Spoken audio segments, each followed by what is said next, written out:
Supreme court के 33वें जज विनोद चंद्रन। आइए जानते हैं इनके बारे में। भारत के प्रधान न्यायाधीश संजीव खन्ना ने गुरुवार को पटना हाई कोर्ट के मुख्य न्यायाधीश विनोद चंद्रन को सुप्रीम कोर्ट के न्यायाधीश के रूप में शपथ दिलाई है। न्यायमूर्ति चंद्रन के शपथ ग्रहण के साथ ही सुप्रीम कोर्ट में न्यायाधीशों की संख्या बढ़कर 33 हो गई है, जबकि स्वीकृति संख्या 34 है। इसमें प्रधान न्यायाधीश भी शामिल हैं।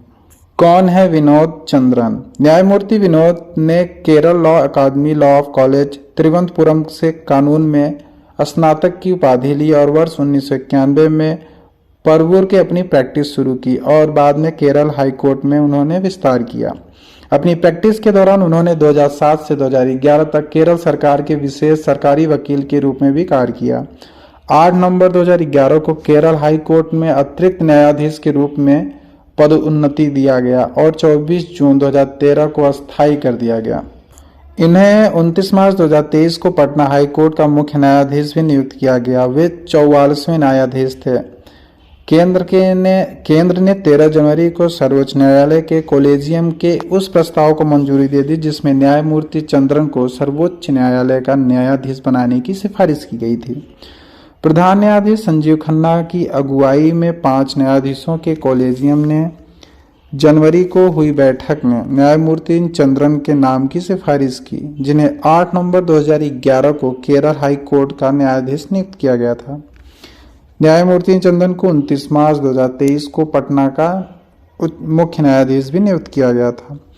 कॉलेजियम के 7 जनवरी के प्रस्ताव में कहा गया था कि उन्होंने 11 साल से अधिक समय तक हाई कोर्ट में न्यायाधीश के रूप में और 1 साल से अधिक एक उच्च न्यायालय में मुख्य न्यायाधीश के रूप में कार्य किया है। सर्वोच्च न्यायालय के कॉलेजियम में न्यायमूर्ति BR गवई, न्यायमूर्ति सूर्यकांत, न्यायमूर्ति ऋषिकेश राय और न्यायमूर्ति अभय ओका ने भी शामिल थे। उन्होंने उल्लेख किया कि न्यायमूर्ति चंद्रन हाई कोर्ट के न्यायाधीशों की संयुक्त अखिल भारतीय वरिष्ठता सूची में 13वें स्थान पर हैं। कॉलेजियम की सिफारिश। केरल हाई कोर्ट ने आने वाले न्यायाधीशों की वरिष्ठता की सूची में न्यायमूर्ति के विनोद चंद्रन क्रम में 1 पर हैं। उनके नाम की सिफारिश करते समय कॉलेजियम के इस तथ्य को ध्यान में रखा कि केरल हाई कोर्ट से सर्वोच्च न्यायालय की पीठ में कोई भी प्रतिनिधि नहीं है। प्रस्ताव में कहा गया कि इसलिए कॉलेजियम में सर्वसम्मति से सिफारिश की है कि न्यायमूर्ति विनोद चंद्रन को भारत के सर्वोच्च न्यायालय में न्यायाधीश के रूप में नियुक्त किया जाए, क्योंकि वहां केरल से कोई नहीं था। ये कॉलेजियम सिस्टम होता क्या है? हाई कोर्ट तथा सुप्रीम कोर्ट में न्यायाधीशों की नियुक्ति के लिए एक संस्था है। ना तो संवैधानिक संस्था है, ना ही ये वैधानिक है। उच्च न्यायालय के निर्णयों के माध्यम से स्थापना की गई थी इसकी।